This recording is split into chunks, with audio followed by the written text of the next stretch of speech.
t'as fait quoi avec la première somme d'argent conséquente que tu as reçue? T'as probablement été un fœtus gainé. Tu les as gratos, t'es friand. Tu connaîtrais encore les règles de l'élastique. Ton doudou, c'était qui? Est-ce que tu as déjà volé des choses? Quand je suis arrivée à Paris, au tout début, j'avais une vingtaine d'années et j'avais un caddie. Et je me suis rendu compte qu'en fait, c'est toi qui sortais tes trucs à la caisse et que finalement, au fond, est-ce que t'es obligé de sortir ce mascara? Enfin oui, légalement, mais pas... Ouais.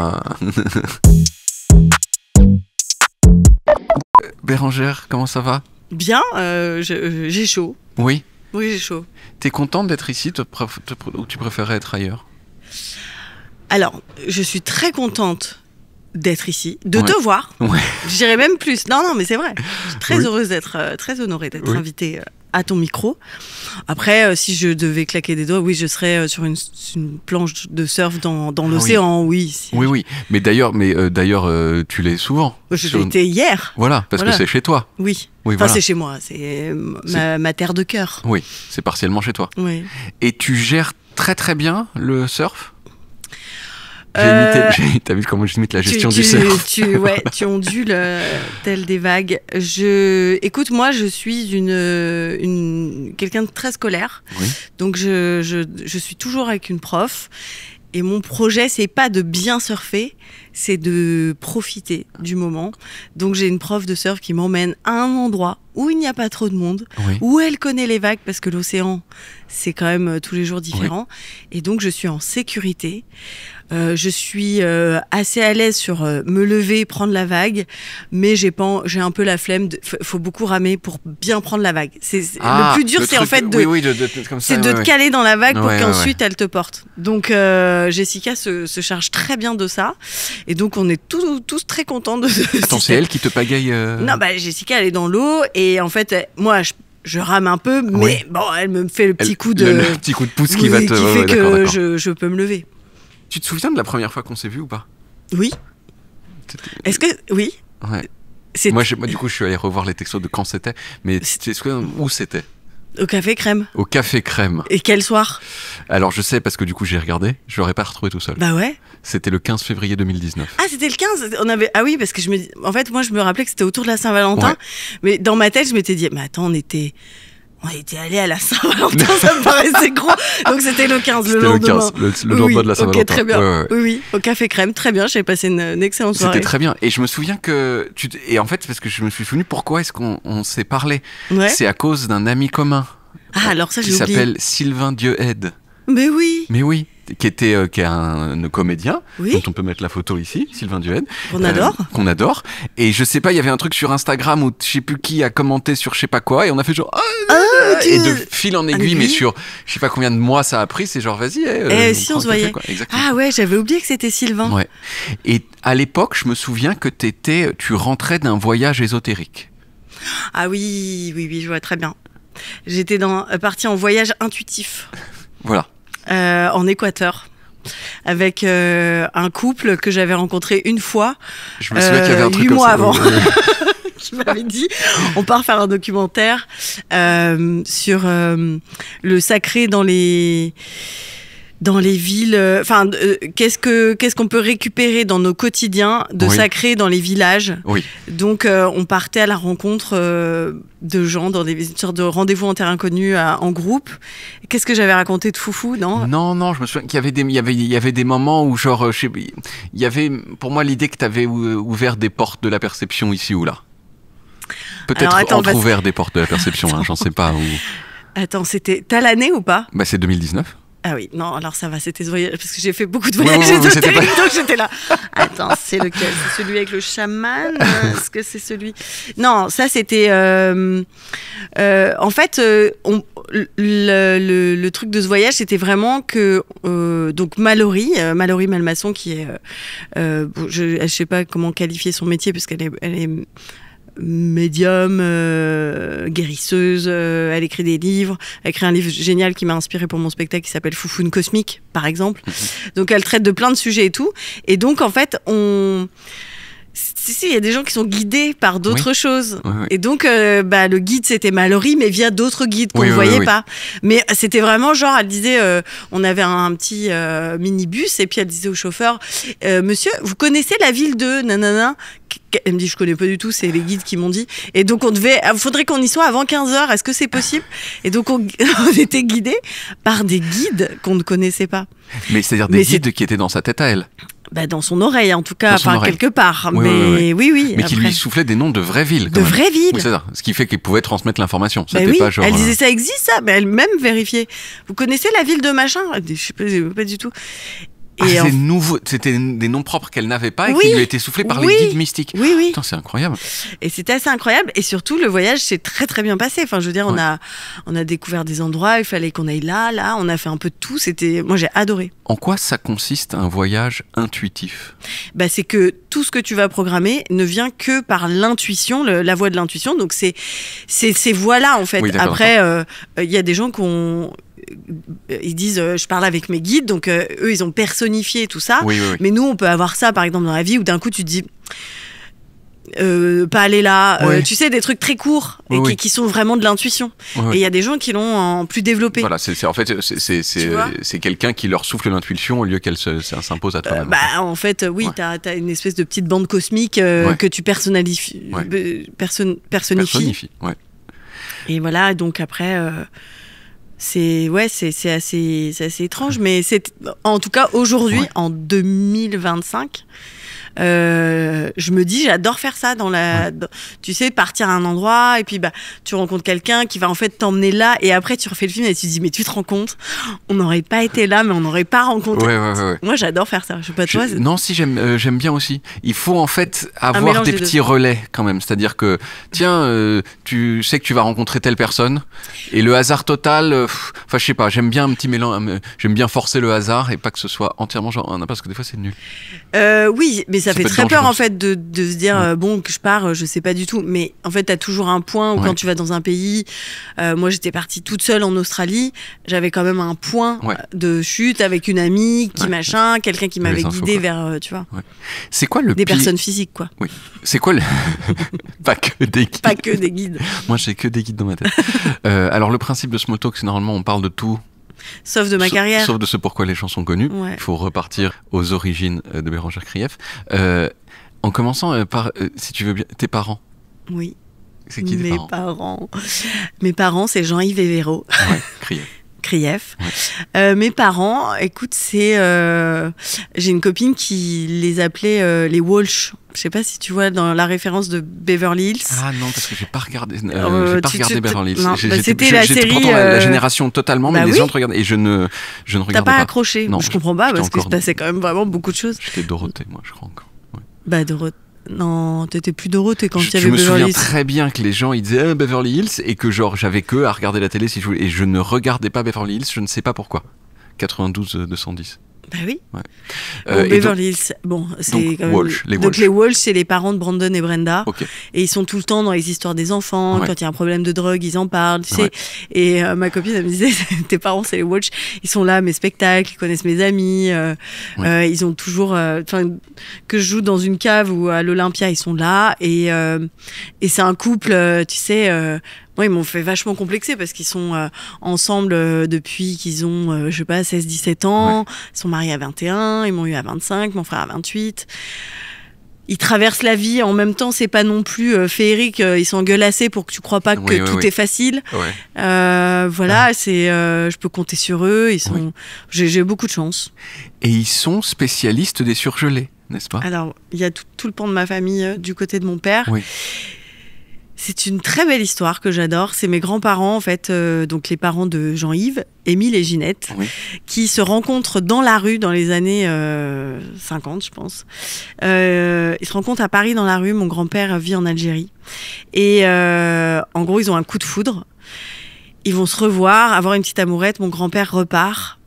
Ma grand-mère l'appelle du bureau, se fait virer parce que à l'époque, t'appelles en Algérie, c'est quand même pas ouf. C'était très cher. Voilà, donc elle a appelé 2 fois et elle s'est fait virer. Et là, mon grand-père lui faisait que de lui dire mais viens me voir. Et elle décide de partir seule Elle a, je sais pas, elle doit avoir même pas 25 ans. Et elle part seule prendre un bateau et vivre en Algérie avec mon grand-père qu'elle ne connaît que très peu finalement. Et puis après, bref, en gros, ils vont revenir en France. Monter un restaurant à Lyon, un restaurant qui a un peu mauvaise réputation. Ils vont le remettre un peu à niveau. Ils sont assez dynamiques. C'est vraiment un couple fédérateur. Donc voilà, tac et tout. Et puis à un moment, mon grand-père se lance dans un espèce de commerce de pâtes fraîches. Donc c'est de la pâte fraîche. Il y a des commerciaux qui vont les vendre et ils ramènent les invendus. Sauf que un ne ramène jamais d'invendus. Et mon grand-père, curieux, lui dit mais pourquoi comment tu fais pour tout vendre? Il dit mais je vends pas tout, mais quand je ne les ramène pas, je les congèle.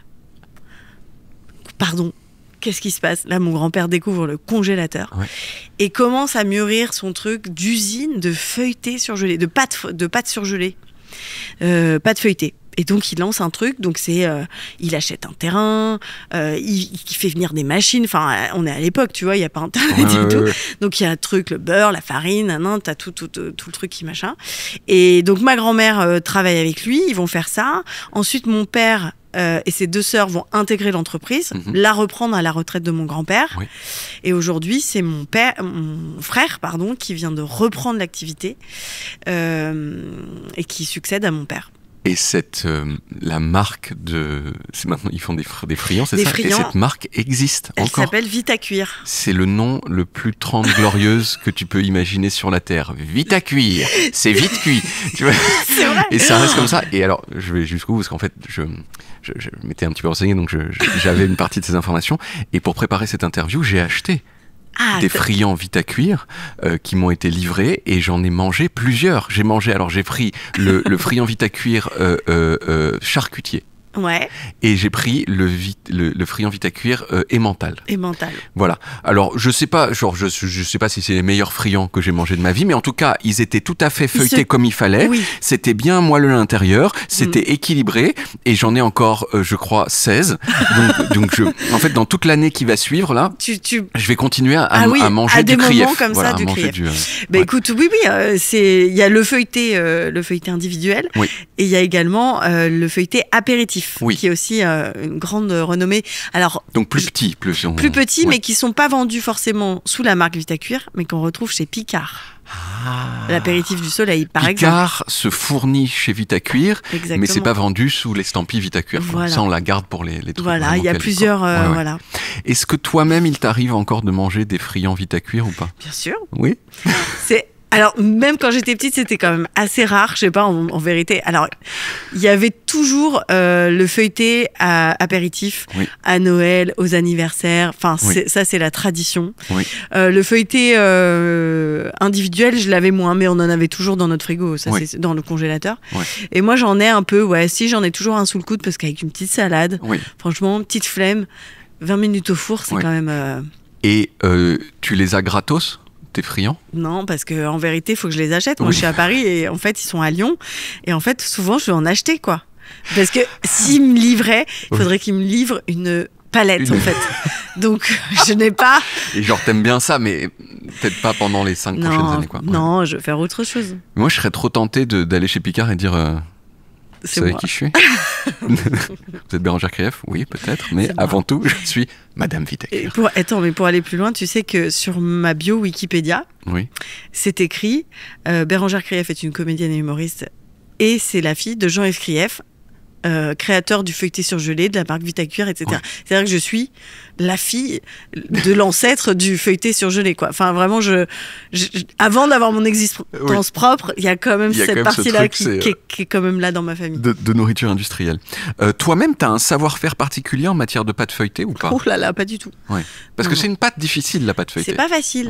Et c'est vrai que... Mais c'est pas pour dire, parce qu'après, moi, j'étais née dedans, donc j'avais pas le comparatif, et souvent, je mangeais que du Vitacuir. Mais ça m'est arrivé de faire l'expérience d'autres pâtes feuilletées. Et en fait, tu vois, le feuilleté Vitacuir, il s'effrite pas tant. Tu vois, il est pas gras, en bouche. Tu sais, des fois, tu goûtes des feuilletés et tu as vraiment l'effet glossy. Et là, vraiment, c'est quand même, ils sont bons quand même. Non, ils sont équilibrés, il y a une bonne tenue. Au début, tu te dis c'est parce que c'est mon père que je le dis, mais en fait, non, je le pense vraiment comme une cliente normale. Ils sont très bien. J'aimerais bien goûter encore le feuilleté jambon qui n'était pas disponible. Mais ce sera pour Est-ce qu'on t'a raconté des choses, ça peut arriver, certains ont des réponses à cette question, est-ce qu'on t'a raconté des choses sur la façon dont tu as été conçue, les circonstances? Pas tant, mais j'ai fait ma petite enquête, tu sais, moi je suis née en avril. Et en fait, c'est un bébé d'été. Ouais, c'est ça.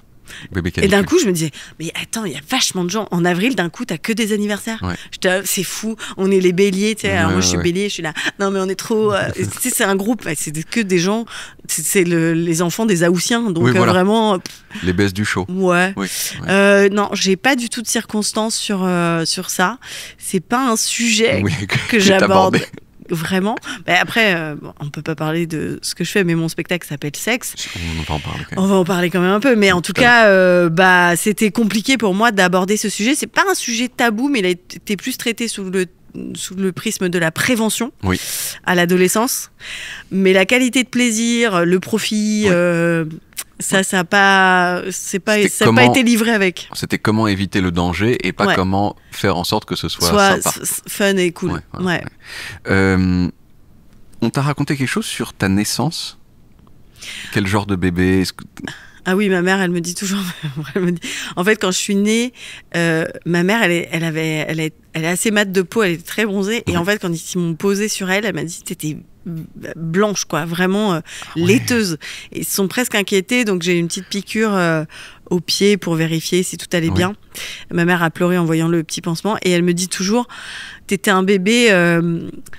En fait, j'ai un corps assez dense, tu vois, je suis assez tonique, mais depuis bébé, tu sais, t'as des corps légers, tu vois, il y a des enfants, tu sais, ils sont tout plumes. Et moi, j'étais la petite tonique, et en fait, elle me l'a dit il y a pas longtemps, elle m'a dit, on t'a posé sur moi, mais tu sais, elle me dit, j'ai senti. Et elle me dit, c'était vraiment... et après, elle me parle de mes fesses qui étaient rebondies. Elle me dit, c'était vraiment ça. Et ça, c'est vraiment, à chaque fois, elle me dit ça de ma naissance. Et donc, t'étais...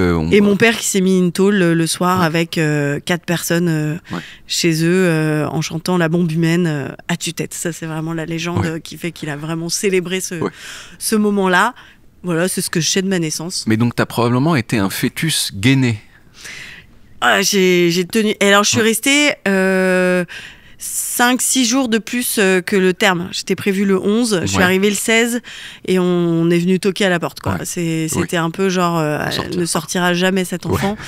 Il y a un truc un peu spécial quand même quand on vient te déloger. Moi, je crois beaucoup, je sais pas si tu connais un peu les contextes de naissance qui créent un peu aussi ta personnalité. Donc, t'es le contraire d'une prématurée, t'es une... Ah ouais, je suis une surnaturée, quoi. Moi, je suis dans la grotte, quoi. Il faut que je revienne dans la grotte. Non. C'est la première blague que t'as faite. Non, en fait, celle dont je me rappelle, je pense que j'en ai fait plein avant, mais que je m'en rappelle pas vraiment. Mais la première que j'avais faite, c'était après, on avait été avec mes cousins dans un parc à côté de Lyon qui s'appelle Courzieux. Tu sais, c'est un truc pour observer les rapaces et les oiseaux. Ah oui.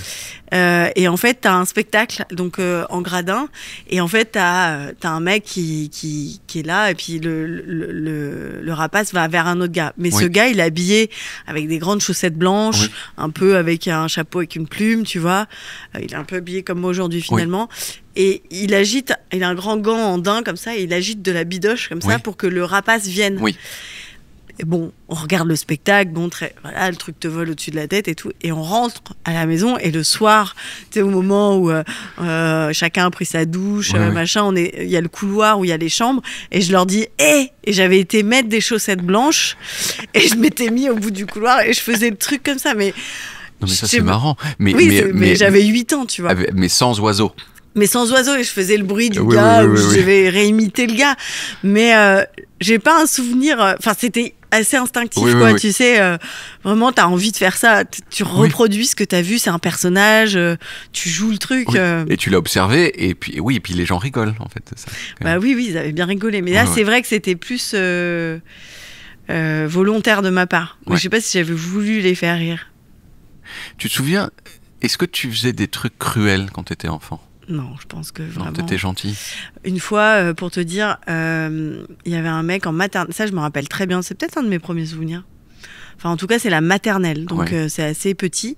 Et en fait, je suis dans la classe avec, je sais pas, je me frite avec un mec, on s'accroche, tu vois, sur un truc, et je crois que je lui coupe son t-shirt. Mais tu vois, je lui fais un petit... Mais il m'a énervé, tu vois, et en fait, je m'en veux tellement que je me fais moi-même sur le mien un petit truc sur un t-shirt que j'aimais trop. Et je rentre chez moi, et tu sais, je suis comme ça, et j'ose pas le dire à ma mère, mais vraiment, on parle d'une entaille de cette taille, vraiment, c'est... Et je me rappelle être vraiment genre, je tiens mon secret, mais ça va pas du tout à l'intérieur. Et à un moment, elle me dit, mais ça va pas? Et là, j'ai explosé, mais parce qu'en fait, et elle me dit, bah, c'est vraiment pas grave du tout, quoi. Et j'étais, tu vois, j'avais été méchante, j'étais culpabilisée, après, je m'étais moi-même fait le truc. Ah, j'ai pas aimé, j'aimais pas les trucs méchants. Oui, mais et du coup, t'as rétabli l'équilibre. On pourrait dire que t'as rétabli l'équilibre du cosmos en te cisaillant toi-même ton t-shirt. Oui, mais t'imagines, comment je me suis pas donné de valoriser. Peut-être, je sais plus ce qu'il m'a fait, lui, tu vois. Peut-être que c'était vraiment très chiant. Il méritait mais même peut-être plus que ça, que tu le plantes que je lui fasse un gilet sans manches, tu vois. Et on ne sait pas. et qui je suis pour le dire. Mais oui, non, moi j'aimais pas quand les gens étaient méchants. Et tu sais pas ce que ce monsieur t'avait dit, mais est-ce que ce monsieur de 3 ans, mais est-ce que tu te souviens de quelque chose de cruel qu'on t'a dit à toi en revanche? Bah attends, c'est vraiment ça c'est un truc où tu te dis mais je comprends pas pourquoi on me dit ça. Mais il y avait des gens qui m'appelaient la Shintok. On sait pas 3 ans. On parle de gens qui ont 3 ans. Alors tu vas me dire c'était notre époque. Mais tout de même, à quel moment à 3 ans tu dis ça à un autre enfant? Par ailleurs, pas du tout asiatique. Qui n'est pas du tout asiatique. Du coup, ça fait un truc... C'était vraiment genre... Et ça, en fait, j'étais là, je comprenais pas. Je comprends pas ce que vous voulez faire, en fait. Il y avait rien qui allait. Parce que même si c'était le cas, j'aurais dit, mais pourquoi vous me dites ça, en fait? Ça n'a pas de sens. Donc voilà. Enfin, ça aurait quand même eu un tout petit peu plus de sens. Ça aurait été juste raciste, tu vois. Ça aurait été que raciste. Mais là c'était raciste et absurde. Et faux. Et oui, donc bon, ne le faites pas en fait. J'ai un ami comme ça qui est auvergnat, mais genre tu sais de père en fils sur 65 générations. Et il a été, on l'a vraiment plusieurs fois traité dans la rue d'un truc raciste contre les Arabes. Ah waouh. Alors que vraiment, c'est la personne la moins arabe du monde. Il y a très peu de gens moins arabes que lui. C'est fou ça. Non mais en fait je sais pas, l'humain est comme ça, je sais pas. Mais tu vois à 3 ans, je trouvais ça assez étrange. T'avais un mec à la maternelle? À la maternelle non. En revanche en primaire, non, en maternelle non, j'avais pas de mec, j'avais pas d'amoureux. En primaire il y avait un garçon qui était amoureux de moi. Moi il s'appelait Issam. Et il était hyper amoureux au point que je sais plus si c'est la maîtresse ou le maître, il y avait un instituteur qui avait convoqué ma mère pour lui dire bon, on devait écrire une lettre à quelqu'un et il m'avait écrit une lettre d'amour un peu intense que je n'ai jamais lue d'ailleurs. Mais du coup, ils ont dit entre adultes, on va aller se lire la lettre et on va se dire oula, c'est intense, non? Mais j'ai envie de dire le pauvre Issam quand même. Pauvre Issa, mais moi j'étais gênée, tu vois, parce que je ne nourrissais pas du tout. J'étais, je sais pas, moi, il était amoureux de moi. Enfin, le statement, c'était ça. C'était pas mon amoureux. C'était vraiment, il est amoureux de moi. Après, je l'appréciais, il était très sympa. Tu lui as pas mis de râteau à Issam? Non, j'ai pas vraiment mis de râteau, mais j'ai pas entretenu le truc. J'avais autre chose à faire. Moi, j'étais quand même des jeux, entretenir les liens avec mes copines, l'élastique, jouer. le préau. Écoute, j'étais quand même bouquée, quoi. Tu connaîtrais encore les règles de l'élastique d'ailleurs? J'adorais. Mais tu sais ce que j'aimais? Je crois que j'ai jamais compris en fait. Ah non, ça c'était chiant. Mais il y avait un petit fascicule et tout avec le truc. En fait, il y avait plusieurs combinaisons et tout. Non, je pourrais pas le refaire. C'était long, c'était un peu... Mais moi, ce que j'aimais le plus, c'était le bruit. Je crois que j'ai jamais verbalisé ça. Le bruit des sandales qui... Oui. Les sandales d'été, tu sais, avec le bruit de la petite boucle. Tout à fait. Et un peu la... Tu vois ce bruit? Parfaitement. Je l'adorais. En fait, je jouais à l'élastique que pour ça. que pour écouter ma copine et ses sandales. Je me demande si c'est aussi genré aujourd'hui, parce que vraiment, moi, c'était genre les filles elles jouent à l'élastique, les garçons ils jouent aux billes et au foot, quoi. C'était avec quelques petites anomalies quelquefois, tu vois, de genre, ah bah non, tiens, lui, le garçon, il joue à l'élastique, trop rigolo, ou tiens, la fille, elle joue au foot, trop rigolo. Et c'était un événement à chaque exceptionnel, fois. Oui, c'est vrai qu'on était tous rangés dans notre petit truc. Moi, j'aimais bien jouer au foot avec les garçons. À un moment, je m'embêtais un peu avec les filles, souvent j'allais ça va, les sandales, le bruit des sandales, c'est cool. Le bruit des sandales, au bout d'un moment. On va mettre des grosses patates. Mais le bruit des billes, en fait, moi, c'était très... comment dire, c'était de l'ASMR en fait pour moi, l'élastique. J'ai essayé de me rappeler il y a pas longtemps de c'était quoi les règles des billes. Mais c'était globalement, si je me souviens bien, il y avait souvent une anfractuosité dans Oula, je l'ai pas le mot. Un trou. Ok. dans le sol. J'étais honnête, j'ai pas fait genre. Dans le sol de la machin, et il fallait envoyer la bille dans c'est l'ancêtre du golf. Mais tout à fait, c'est une sorte de golf avec les doigts. Avec un côté poker, parce que si tu tu remportes toutes les billes. Il y avait un truc comme ça. Exactement, complètement. Où je pense que quand les surfaces étaient plus lisses, c'était juste un cercle, auquel cas c'était un peu plus du curling. Ouais. Mais moi, il y avait un truc où... Ouais, mais c'est vrai qu'on a oublié les règles du jeu. Oui, tu poussais la bille un peu mi-pétanque, mi-curling, oui. Je me souviens très bien, en revanche, des différents noms des billes. Alors attends. Vas-y. Bigarreau. Les bigarreaux, qui devaient imiter des... Ils étaient pas plus gros les bigarreaux. Les agates. Les agates. Les calots. Calots. Les calots, c'était les grosses billes. Ah oui. Et les bigarreaux, effectivement, c'était les méga grosses billes. Non, il y a encore plus gros après. Les boulards. Non, on disait pas comme ça. Les boulards. Mammouth. À Paris, on disait. Un mammouth. Un mammouth. Un mammouth, c'était vraiment très gros. Ouais. Mais après, il y avait les motifs sur les billes qui faisaient leur. Les agates, c'était transparent avec comme une couleur, tu vois. Avec une sorte de petite. Moi, on appelait ça les papillotes, moi. C'est comme une nageoire un peu de poisson. Papillotes.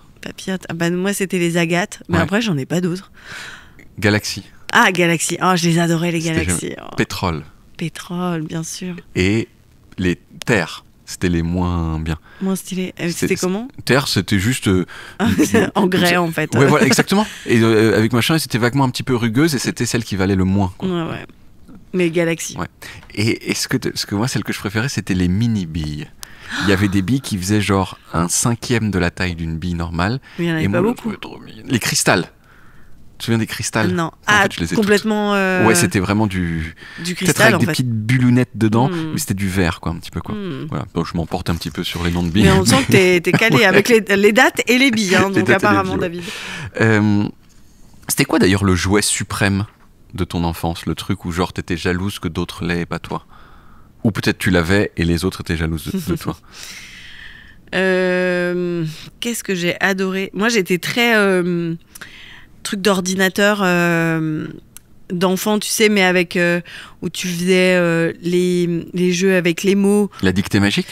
Non, c'était pas la dictée magique, ça me faisait non, ça me faisait un peu chier, la dictée magique. Non, c'était tu vois, genre tu dois deviner le mot avec les lettres. Le pendu, je pense que s'il y avait le pendu. Mais j'aimais bien ce truc-là, de jouer avec les lettres et les mots. Ça m'amusait beaucoup. Ouais. Et j'avais un petit ordinateur, je crois, un truc comme ça. Moi, j'avais un truc qui s'appelait l'ordi savant.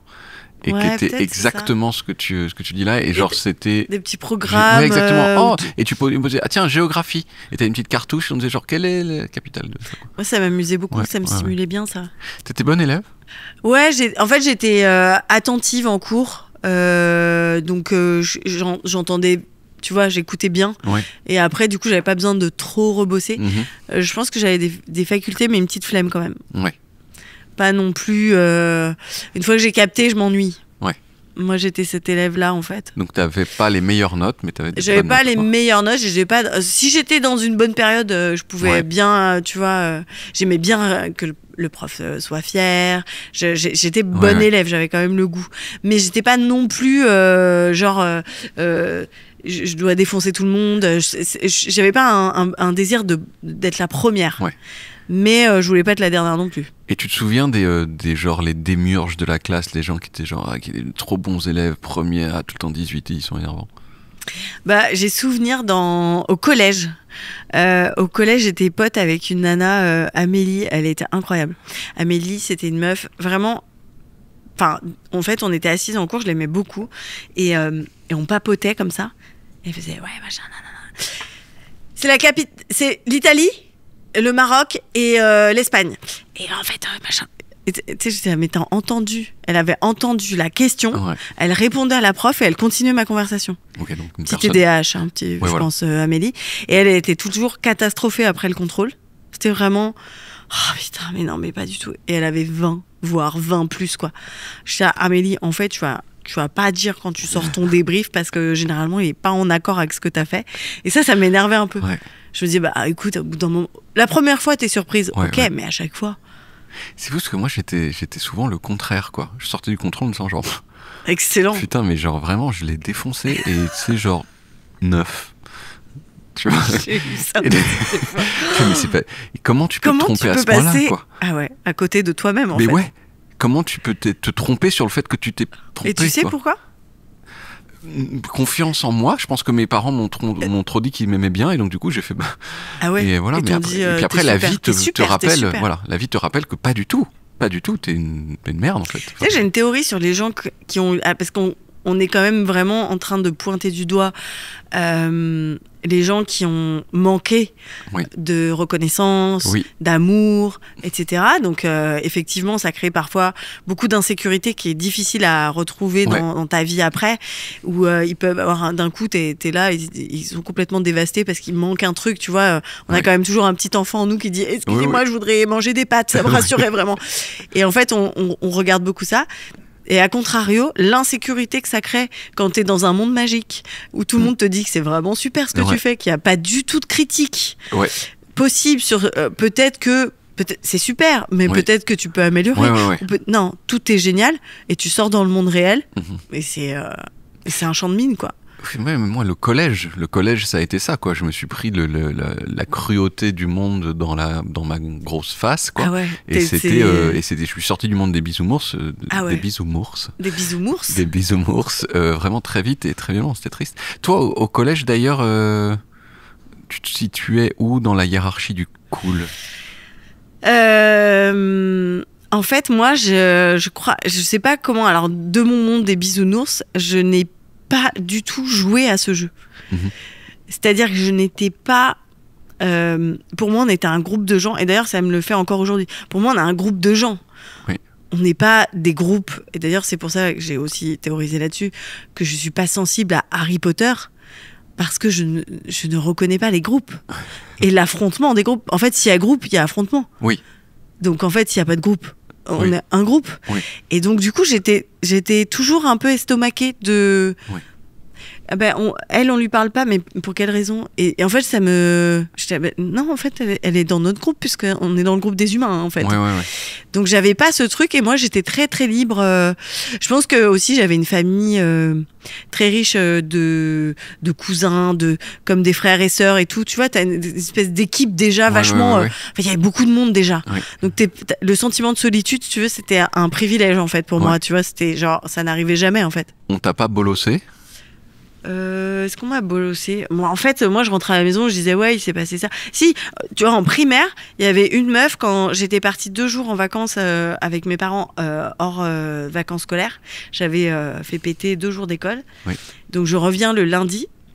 Et là, il y a une meuf qui vient, Coralie, elle vient me dire, ah putain, machine, elle a monté tout le monde contre toi, mais moi, je suis avec toi. Et là, je vois au loin tout un groupe qui marche derrière la meuf qui avait monté, donc, pendant les 2 jours où j'étais pas là, tout le monde contre moi. Et je me dis, mais c'est... Et pareil, bug, c'est-à-dire, je suis même pas touchée, je me dis, mais c'est trop, en fait. Pour quelle raison? Et je rentre le midi chez moi, et je raconte ça à ma mère, elle me dit, écoute, elle me dit, moi, ça m'est arrivé au travail, je suis revenue, donc au travail, donc en version adulte, et il y avait une meuf pareil, elle était partie en congé, et quand elle est revenue, plus personne lui parlait, et puis elle me dit, j'ai attendu 3 jours, et tout le monde est revenu. Mais tu vois, elle m'a rassurée tout de suite. Elle m'avait dit, ah bon, mais qu'est-ce qui se passe? Ou j'ai pas ça. Et puis, tout le monde est très vite revenu. Ouais. La chenille derrière machine s'est complètement disloquée. Et puis voilà. Mais c'est drôle quand même. Est-ce que tu te souviens de ta première Guélan ? Ah oui. Oh là là, elle a pas aimé la dame. Non, moi en fait, boum, chez Dorothée. Crush avec Julien. Bien sûr. Chemise blanche, humidité, machin. Crush, il se passe rien. Vraiment, tout dans ma tête. Intensité, émotion. Et on finit par... il finit par me demander cette phrase, d'ailleurs... Pourquoi est-ce qu'aujourd'hui les jeunes font encore ça ? Est-ce que tu veux sortir avec moi alors qu'on est dans le couloir et qu'il y a un flot de gens qui se diraient... Oui. Parce que quand la personne te posait la question, on est d'accord que tu devais t'arrêter immédiatement et te rouler une pelle. Oui, ou dire non. Oui, mais dans le cas échéant, si tu veux dire oui. C'était quand même sceller le truc par un roulage de pelle. C'était pas genre, cool, et écoute, on se voit la semaine prochaine. Non. Et puis on fait ça. Ça m'angoissait. Donc je savais qu'il allait me demander. Évidemment, il me demande à 17h dans le rush et tout. Oui. J'ai dit oui et je suis partie en courant parce que je ne voulais pas vivre mon premier baiser dans le couloir devant tout le monde. C'était pas possible. Donc j'ai un peu esquivé quelques jours. Et à un moment donné, fatalement, on se roule une pelle. Mais c'est trop en fait.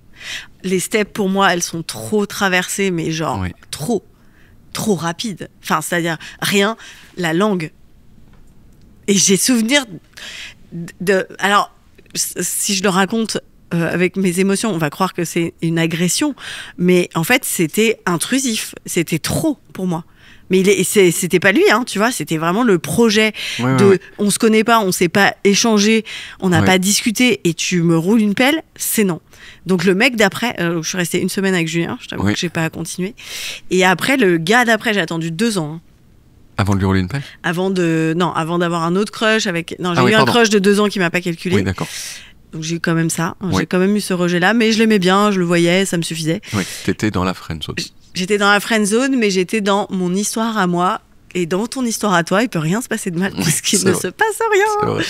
Donc j'ai imaginé des choses pendant 2 ans. Et après, j'ai eu un autre mec. Et là, j'avais envoyé ma meilleure copine en lui disant « Dis-lui que c'est OK, on sort ensemble, mais je l'embrasserai avec la langue quand je serai prête. » J'étais cette meuf, en fait. En fait, moi, vraiment ado, 14-15 ans, j'étais au top. Je m'écoutais, j'étais au clair. Et j'étais dans prendre mon temps. D'ailleurs... Dans la sexualité, je trouve que le timing, pour certains, moi, moi, c'est une bouilloire. Il faut attendre que l'eau bout, sinon le thé est dégueulasse, en fait. Et en fait, j'avais vraiment ce truc-là. Et donc, la première pelle, puisque je reviens à ta question, puisque j'ai fait un énorme détour sur 25 générations, mais en tout cas, c'était trop violent. Je n'ai pas apprécié. Ça, c'est allé trop vite, quoi. Mais il y a des étapes en fait, même tu te dis franchement aujourd'hui dans ta vie sexuelle adulte, rouler une pelle c'est quand même pas c'est pas le jour 2, sauf si t'es ivre-mort en boîte de nuit et qu'il y a un projet où t'es quand même plus à l'aise dans ta sexualité, mais c'est quand même la pelle, c'est quand même les prémices de ce qui va se passer après, c'est quand même l'apéro de ça. Donc quand t'es au collège en 5e, que t'as pas prévu de te foutre à poil dans l'heure, est-ce que il y a un intérêt vital à se rouler une énorme pelle?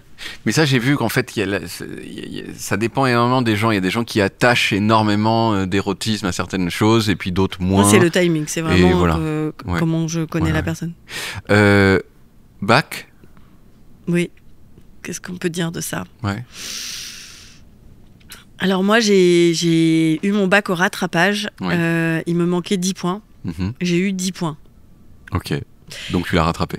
Oui, mais j'ai 10,00 sur mon bac. Et en fait, j'ai perdu des points. Ces 10 points que j'avais pas, je les ai perdus l'année d'avant au bac de français. Puisque pour l'épreuve d'écrit, attention, c'est vraiment, je m'offre à vous à ce moment-là, mais j'ai eu une cystite qui m'a empêché d'aller à l'épreuve. Donc du coup je n'avais pas donc du coup donc on est en juin, tu vois, plus de bac de français écrit et donc pas d'oral et rattrapage en septembre. C'est-à-dire que je passe l'été avec le fait de me dire en septembre tu repasses ton bac. Enfin tu fais rattrapage de bac français. Écrit oral en septembre. Donc l'été passe, tout ça, machin. Donc t'es dans un endroit que tu connais pas, t'as aucun pote. Je sais plus où j'étais, mais j'étais loin. Bon bref, j'étais pas dans des conditions super. Et puis l'euphorie de tous le passer ensemble est quand même vraiment passée, quoi. Et j'avais, en fait, l'épreuve, je sais plus, l'épreuve écrite, la question c'était, vous, en tant que machin, que pensez-vous de ? Et j'ai répondu avec je, puisque moi on me dit, que pensez-vous ? Oui. Je réponds, je pense que... Et en fait, non, il fallait faire un truc journalistique un peu, de pas donner ton avis et tout. Et donc, j'ai eu 5 sur 20. Oui. Et j'ai eu une petite note sympa. J'ai dû avoir 15 à l'oral, mais le 5 sur 20, il m'a quand même bien mis dans la sauce. Ouais. Et j'avais pas trop prévu. Et donc, en fait, je l'ai payé l'année d'après. Donc, le bac, ma mère qui s'effondre quand je reviens et que je suis au rattrapage. Et ensuite, tu as fait des études quand même, un peu. Est-ce qu'on peut appeler ? Oui, un Doug art du spectacle. C'est vrai que c'est le moins de trucs que tu puisses imaginer en termes d'études. C'est presque une blague. Je me suis arrêtée au Doug. Parce que tu peux aller au master et tout. Doug. Moi, j'ai des amis qui ont continué, qui ont fait, tu vois. Oui. Mais le Doug, c'est une espèce de récréation. Un Doug d'art du spectacle, je pense que c'est même un cliché de punchline, tu vois, genre, avec ton Doug d'art du spectacle. Ah ouais, Doug, d'ailleurs, il faut dire ce que c'est, mais je pense que c'est déjà arrivé dans Small Talk qu'il y ait des gens qui aient des Doug. Ça veut dire que c'est des vieux, déjà. Ça veut dire, en tout cas, des moins jeunes. Doug, diplôme d'études universitaires générales. Et ben, heureusement que t'es là, parce que moi, je pense que depuis le début, j'appelle ça Doug, mais j'ai jamais su que c'était ça. Et c'était 2 ans, ça validait 2 ans d'études. Ouais. Et donc après, tu pouvais être prof d'art du spectacle. Oui. Voilà. Et c'était quoi, genre, les examens d'art du spectacle ? Il devait y avoir des écrits, non, quand même un peu. Ouais, il y avait des écrits, j'ai triché. Et c'était quoi les écrits d'art du spectacle ? Je sais plus, parce que l'histoire du cirque. L'histoire du cirque, genre, par exemple. En fait, non, t'avais une spécialité. En fait, t'avais le premier semestre, tu faisais des cours, t'as 20 heures de cours sur la semaine. Oui. Ça laissait énormément de temps libre au café. Mais en fait, c'était cinéma, théâtre, danse, photo. Oui. Et au 2e semestre, tu devais valider ou cinéma-théâtre ou danse-photo. Oui. Donc moi, évidemment, je pense que j'ai fait cinéma-théâtre. Et après, je ne sais plus ce que c'était. Franchement... Ça n'a pas été un moment très... Non, et on révisait, on était 3 meufs et un mec. Oui. Et on révisait, en fait, le mec avait tout bien bossé. Oui. Mais genre trop bien, il connaissait tout et il nous racontait le cours. Oh. Et donc, ça c'est déjà un chic type. Et en plus, il racontait hyper bien. Du coup, moi, j'entendais vachement mieux les trucs. Oui. Mais quand même, pendant le concours, je regardais son brouillon et tout. Et des fois, j'avais des meilleures notes parce que je faisais pas de faute d'orthographe. J'étais cette personne. J'ai connu ce type, le type qui copie et qu'en fait il a un petit truc en plus de toi. L'orthographe là pour le coup c'était ça, la tournure. Je rajoutais peut-être un truc, j'en sais rien, mais en tout cas. Mais c'est vrai que quand on imagine alors c'est peut-être pas gentil du tout pour les gens qui sont en art du spectacle, mais on n'imagine pas genre des gros bosseurs quoi. Tu vois qui font là genre non. Moi mon diplôme d'art du spectacle. Non, je le veux. J'ai toujours voulu faire ça et je vais être le meilleur. Non, je sais pas qui sont les gens qui sont là. Si c'est des gens qui se cherchent en tant qu'artistes et qui se disent bon, je vais étudier l'art sous différentes formes. Mais par contre, je m'étais inscrit on devait choisir 2 options en plus. Ouais. On avait fait sport et anthropologie. J'avais beaucoup aimé l'anthropologie. Sympa. Est-ce que... Je dis ça comme un loisir. Ouais, c'était... l'anthropologie, très fun. Ouais. Est-ce que t'as eu le temps quand même de faire des petits boulots ? Ouais, en fait, quand j'étais à la fac, je m'ennuyais énormément à la fac. Oui. Je trouvais que ça remplissait pas assez le temps. J'étais trop dans la vacuité et d'un coup, en fait, la vie n'a pas de sens. C'est vraiment, je peux être vraiment dans des trucs de me dire. Et donc, en fait, maintenant qu'on a regardé Sous le soleil, qu'on n'a rien foutu de l'après-midi et tout, c'était vraiment... Et donc, j'ai commencé à travailler dans une boutique dont j'étais très cliente à l'époque, qui venait d'ouvrir à Lyon et qui arrivait de Paris. Oui. C'était une boutique d'objets. Comment dire, tu vois, c'est-à-dire t'as une spatule mais en fait c'est en forme de cœur, t'as un grille-pain mais en fait c'est un bateau, tu sais, des trucs un peu de déco, gadgets, des porte-clés marrants, il y avait toutes sortes d'objets. C'était un monde merveilleux, c'était comme si quelqu'un était dans ma tête et avait tout transformé en objet en fait. Je me souviens d'un magasin à Paris qui s'appelait Bassroom Graffiti. Un peu dans l'esprit de Bathroom Graffiti. À l'époque, ça s'appelait PVC. Oui. Et c'était un peu dans cet esprit-là. Oui. Tu vois, t'as plein d'objets un peu... Et donc ça ouvre. Et là, moi, c'est genre le bug intersidéral. Donc j'y vais tellement que je sympathise avec les gens qui avaient cette boutique. Et au point qu'ils me disent, est-ce que tu veux faire des extras le samedi ? On a besoin de quelqu'un. Et donc je faisais ça, les vacances de Noël. Et après, ils ont ouvert une deuxième boutique donc, que j'avais toute seule, du mercredi au samedi. Ah, donc tu étais gestionnaire de boutique. Ouais, je venais que l'après-midi ou je sais pas, mais en tout cas, c'était mon job étudiant. Et j'adorais, je jouais à la marchande, je faisais des petits sachets, des petits bijoux, machin. Oh là là, qu'est-ce que j'ai aimé. Donc j'adorais bosser. T'as un souvenir Pardon. Et après, j'ai bossé chez Starbucks. Oui, normal. T'as un souvenir précis d'un truc qui t'a marqué, d'une anecdote chez PVC, chez PVC ou chez Starbucks? Alors chez PVC, je sais que pendant les vacances de Noël, j'étais très investie dans ma mission. Et j'adorais parce que en fait il y avait une effluve, tu vois, entre les paquets cadeaux, machin, tac, la caisse. Puis alors moi j'ai vraiment un délire d'avoir joué à la marchande petite, mais vraiment genre là c'était le rêve qui devient réalité. Et en fait la nuit, j'étais tellement stressée que la nuit je faisais des paquets cadeaux. Et comment je m'en rendais compte? Parce que j'étais un peu entre... Tu sais, tu te réveilles, tu te dis « Ah, faut que je bosse », alors que il est 3h du matin, vraiment là, il faut que tu dormes. Et je mettais ma peluche, j'avais ma peluche encore, mon doudou, et je le mettais dans ma thé d'oreiller. Et tu sais, je tendais ça comme un sac. Mais merci. En dormant. Au revoir. Ouais. Et le lendemain, j'avais un demi-sommeil. Donc le lendemain, quand je me réveillais, je trouvais ma peluche dans ma thé d'oreiller. Je me disais, j'ai encore bossé bien toute la nuit. Mais non, j'avais souvenir de ça. Et puis de claquer toute ma paye à la fin de la journée en achetant des trucs dans la boutique, puisque j'avais regardé toute la journée tous les objets que j'aimais tant. Avec des petites réductions, mais... Une petite, oui. Ton doudou, c'était qui? Mon doudou, c'est un mouton et il s'appelle Mouton. C'est ma tante Yvette qui me l'avait offert donc quand je suis née. Il est toujours là, il est dans ma maison dans le sud-ouest. Je l'ai pas tous les soirs avec moi, mais vraiment j'étais. C'est quelqu'un, tu vois. Tu pourras nous envoyer une photo de Mouton? Oui. Et on pourra mettre Mouton ici. Oh là là, Mouton, jeune ou vieux? Non, Mouton maintenant, Mouton avec le poids des années. Tu vois. Mouton, faudrait que je retrouve. Ah, c'est con parce que j'y étais hier. Je vais vous trouver ça. Mais Mouton, oui, il a plus qu'un œil. Il est un peu dégingandé maintenant. Mais à l'époque, tu sais, les soirs de Noël, quand je l'avais à Paris et je rentrais à Lyon pour Noël, ben je l'emmenais quand même. Je me disais, il va pas quand même rester tout seul à Paris. Il faut quand même qu'on parle un tout petit peu de ce pourquoi t'es connu. C'est maintenant.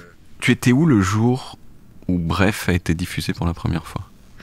Je me souviens pas du tout premier épisode où j'étais, mais je me souviens de l'épisode qui s'appelle Bref, j'ai un plan cul régulier.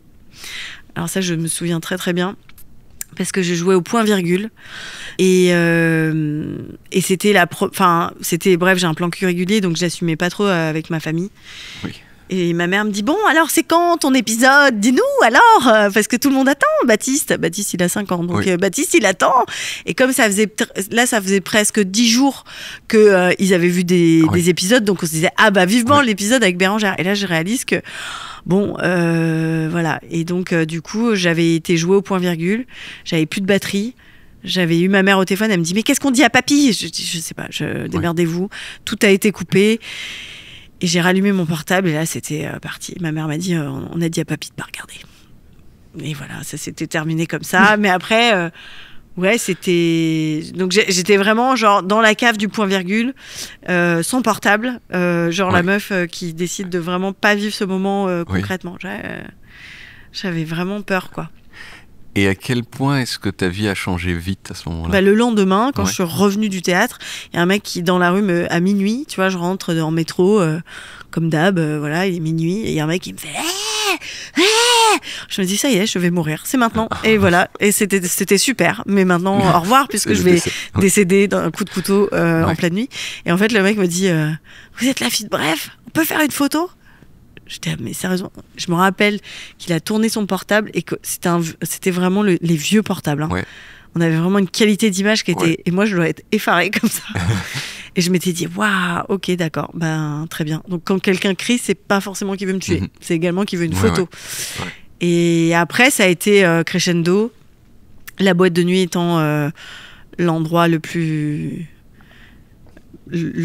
rassemblant le plus de gens qui avaient vu, bref, et qui du coup, au fur et à mesure de la soirée et donc de l'alcool aidant, créait un mouvement de désinhibition qui permettait aux gens d'accéder à moi et donc peut-être de m'enfermer avec plusieurs portables à ça de moi et me faire un peu peur parfois.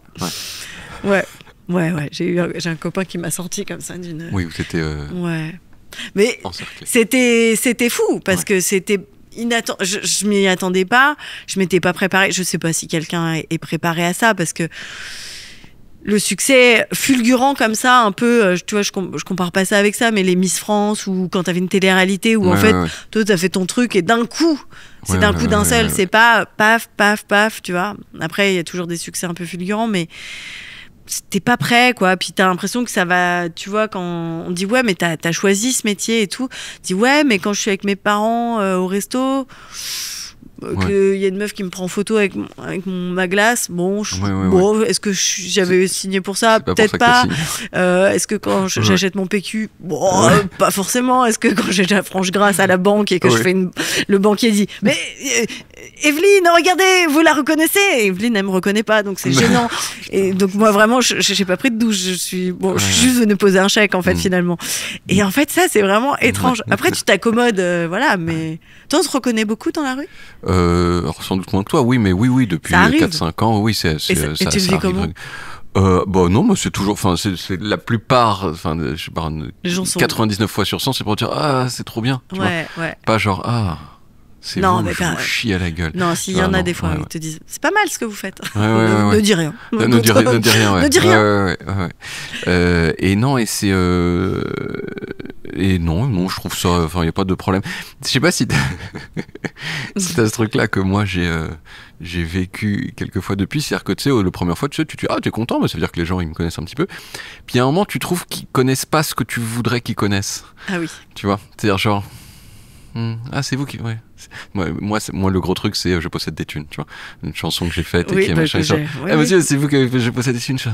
Oui, mais c'est pas mon fait d'arme en fait. C'est pas mon fait d'arme, ta gueule. Tu vois. Alors que c'est gentil, tu vois, il est gentil. Mais tu deviens piqué. Bah, moi, j'étais le plan cul, tu vois. Enfin, alors bon, tu vois, c'était étrange dans certaines phrases. Tu vois, les gens ne savaient pas quoi faire de ce mot-là également. Mais je vois très bien. Moi, ce qui est compliqué pour moi, c'est... Là, tu vois, ma carrière, ça doit faire presque 15 ans. Donc, du coup, il y a beaucoup de choses. Tu vois, donc il y a plusieurs pôles. Donc, on te reconnaît, mais alors, d'où, comment, tu vois. Et alors, c'est celui qui n'a rien. C'est-à-dire que c'est celui qui a la flemme de me googliser. De mettre fille blonde, internet, Canal+, enfin tu vois tous les mots-clés qu'il connaît, pas le macho, machin, mais qui a la flemme, qui me dit excusez-moi, et vous avez rappelez-moi votre nom. Ah oui, et vous avez joué dans, vous avez fait quoi? Et un jour j'ai dit mais excusez-moi, mais je vais pas vous faire mon CV là maintenant dans le métro en fait. Et mon mec, il me dit putain, mais t'es un peu dur et tout. Avec lui, je l'avais pas remis en place. Mais je lui dis, mais il veut fumer, il a pas de feu, pas de clope. Enfin, tu vois. Non, mais je suis parfaitement. Tu vois, et vraiment. Tape sur Google, quoi. Et après, viens me voir. Viens me voir et me dire, ah bah. Ça m'est revenu. Mais le truc de redis-moi qui t'es, le contrôle d'identité, en fait, il est un peu étrange, quoi. T'es là, bah, enfin, spécial. Il y a eu comme ça, il y a comme ça des gens, des fois, qui je sais pas si t'as eu ça, qui te font genre, c'est vous? Et t'es là, c'est moi qui marche déjà, parce que c'est moi qui c'est moi touriste dans le sud de la France. Qu'est-ce que je suis en fait à ce moment-là, c'est vous. Oui, non mais bien sûr. Après tu sais toujours, mais c'est terrible. Après moi je crois que ça m'est déjà arrivé. Tu crois que la personne elle vient pour te dire et t'aurais dire oui c'est moi, elle te dit excusez-moi, vous pouvez nous prendre en photo, et t'es là bien sûr avec joie. Ouais. T'as fait quoi avec la première somme d'argent conséquente que tu as reçue? Moi je crois que j'ai mis du temps à... Maintenant je le fais plus, de me dire ok, tu vois, je m'offre un truc symbolique de ça représente ce film ou ce truc là, mais Moi, j'aimais pouvoir inviter mes potes, j'aimais pouvoir me dire je vais à tel endroit. J'étais pas dans avoir des trucs. J'étais dans je peux le faire. En fait, j'ai envie de faire un truc, je le fais, quoi. Donc, j'ai pas trop de souvenirs de mon premier gros cachet. Et surtout que, bref, en vérité, c'était pas très bien payé. Hein. Bah, non, mais c'était normal, quoi. Les gens, j'avais croisé des gamins dans le métro qui, juste après, bref, donc vraiment 2 semaines après le début, me disent mais qu'est-ce que vous faites dans le métro? Il y en a, il m'a dit je croyais que vous aviez des toilettes en or. Et j'étais vraiment non, quoi. Moi, c'est une semaine de tournage actuellement, donc non, après, c'est avec le temps. Après, tu vois, le plus gros truc que j'ai fait, c'est de m'offrir une maison dans un endroit que j'aime beaucoup. Voilà, d'avoir un espace où tu peux aller. Et voilà, ça c'était le virage dans le sud-ouest. C'était mon gros cadeau, quoi. Mais c'était pas immédiat, quoi. Non. T'es toujours en tournée avec ton spectacle? Exactement. Jusqu'à quand? En fait, là, c'est la pause estivale et puis ça reprend en septembre. Je crois que ça va être 25-26. Et puis, pas mal de dates. Hein. T'en feras combien en tout, tu sais? 70. 70. Et donc ça s'appelle Sexe. Ça s'appelle Sexe. Sexe, et ça parle de sexe. Et ouais. Oui. Tu m'avais dit, parce qu'on t'es venu à mon émission sur France Inter. C'est vrai. Je fais pas que Combini. Sur Mousse Mousse. Et t'avais expliqué comment que t'avais en fait beaucoup lu sur le sexe et que tu t'étais inspiré de ces lectures pour faire ton spectacle. En fait, je crois que j'ai vraiment... ça a été très... comment dire, je sais pas... C'était très étrange pour moi de me dire ok, je vais faire un spectacle, il va s'appeler Sexe, et en fait c'est maintenant que je le joue depuis quelques temps où je peux expliquer en fait qu'est-ce qui s'est passé, pourquoi Sexe. En fait pour moi l'appeler Sexe c'est comme un accord avec le public, c'est-à-dire que c'est leur consentement, c'est-à-dire que je les prends pas. En fait, tu t'installes dans une salle et le spectacle s'appelle Sexe, en fait, voilà. Et en fait, c'est important, en vérité, que j'ai pas appelé ça désir d'une femme de 40 ans et qu'en fait, d'un coup, tu parles pendant 1 heure vraiment que de ça, tu vois, où c'est vraiment honnête et très clair. Donc, il y a vraiment eu ce truc-là. Et je crois qu'en fait, moi, j'ai trop souffert d'une errance, d'une solitude et de ne pas comprendre mon fonctionnement. Tu vois, on parlait tout à l'heure de comment tu roules une pelle, comment tu vois, en fait, ton corps avec le corps de quelqu'un. En fait, déjà, t'as aucune conscience de ton corps. Donc après, tu dois le mélanger avec quelqu'un. Donc en fait, moi, trop d'infos, en fait. Et en fait, je pense que ce spectacle, c'est la synthèse de tout ce que j'ai pu comprendre, et peut-être que ce qui m'a manqué, et peut-être que inconsciemment, c'est partagé avec tout le monde. Venez, on crée un endroit où on dit ce qui nous a manqué, et on met des mots sur des trucs un peu qu'on trouvait un peu con, mais qu'en fait c'est pas si con que ça, en fait. Que oui, quand Julien il trouve une pelle, c'est un peu trop intrusif, et que peut-être ça aurait été cool que tu dises à mon rythme, s'il te plaît. Et déjà, si tu le dis pas à Julien, après tu le dis pas à Stéphane, et tu le dis pas à tout le monde, et en fait ça crée un truc dans le corps. Donc j'avais vraiment à cœur et comme après en fait j'étais pas dans une famille où je pouvais en parler, mais c'était pas c'est pas l'endroit, que j'avais pas vraiment encore internet, puis que les bouquins, il y en a tellement, en fait il y a tellement de bouquins qui parlent de ça, même je suis frustrée de pas pouvoir tous les lire, mais c'est trop intéressant en fait. Donc j'ai meuf, t'as lu 25 000 bouquins, partage, quoi. Et je crois que c'était aussi dire je pense qu'il y a plein de gens qui pensent qu'ils ont un problème. Tu vois, que t'es là, mais moi, je sais pas, ça marche pas, moi c'est galère, moi c'est...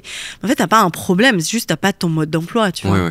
Et je trouvais ça cool de pouvoir juste dire, on n'a pas de problème, on est juste, peut-être on va recadrer un peu le truc, tout en s'amusant et en passant un moment de rire, quoi. C'était un peu le sujet. Alors la dernière partie de Small Talk, ça s'appelle En Vrac, et c'est genre... En vrac. Et c'est en vrac. Là, il y avait un semblant de chronologie jusqu'à présent. Là, on part... non. Cette chronologie disparaît. Est-ce que tu préférais faire 1 mètre de plus ou 1 mètre de moins? Waouh, j'adore. Mais attends, moi je suis en arborescence, parce que là, je vais imaginer les deux. Alors attends. Les deux sont nuls. C'est ça pour ça que c'est difficile. Mais je crois que je préférerais être plus petite. Parce que tu peux disparaître. Oui, tu mesures combien ? 1m60, mais encore plus petit, ça serait... 60, vraiment... Ça fait 60 cm, hein. C'est-à-dire que c'est 2 bouteilles comme ça. Ouais, mais quand je croise des gens très très grands, je me dis, on te voit tout le temps. Ouais. Tu ne disparais jamais. C'est vrai. Et moi, j'ai un peu besoin de disparaître. Donc c'est mieux quand tu fais 60 cm, tu peux te mettre dans un petit sac à dos. Dans la poche de quelqu'un, du mini-cricket. Tout à fait. Encore une question sur la taille. Est-ce que tu préférerais faire 20 cm de moins ? 1m40 ? Allez. Est-ce que tu préférerais faire 30 cm de moins, donc 1m30 ? 1m30 ? Ou alors être obligé de manger des friands vite à cuire tous les jours de ta vie, à tous les repas jusqu'à ta mort. Oh, waouh.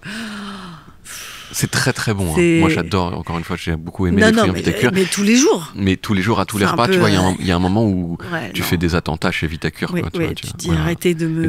Voilà, exactement. Les deux sont nuls une fois de plus. Les deux sont nuls, je vais faire un... Mais c'est ma famille en même temps, c'est dur de me... C'est-à-dire, je fais couler ma famille. Non, alors tu sais quoi ? Non, il y a d'autres gens qui en mangeront. 1m30 et je rentre chez Vite à Cuire. Et je travaille pour eux. Oh, ça c'est très bien ça, bravo. Mais je fais pas 1m30. Oui, tu fais pas. Est-ce que tu as déjà volé des choses ?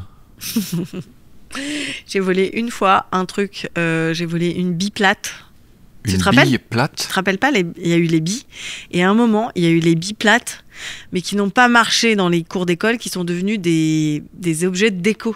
On les mettait dans un... Non, une bille, comme un petit bout de verre, mais plat.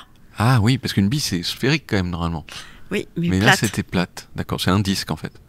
Oui, mais c'est comme ça, mais transparent, tu vois. Ouais. Et donc, quand on a beaucoup, ils les mettaient dans un espèce de vase. Ah oui, les cahiers... Oui. Tu vois ? Mais bien sûr, et tu mets ta main et tu fais... ouais, et le bruit est très agréable avec les sandales et tous les autres bruits qu'on aime bien.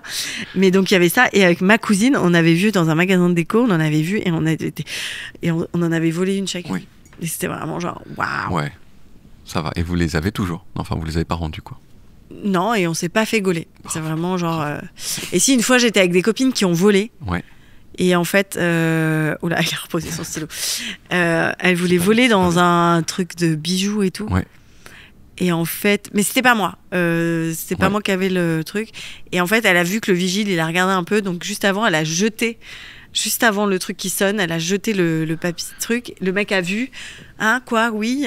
Et en fait, après, on a réussi à passer. Mais contre le vol, à part les petites billes plates. Pas contre, mais pas trop peur. Ouais. Il faudrait que j'ai un... Ah mais si, attends, j'ai fait ça.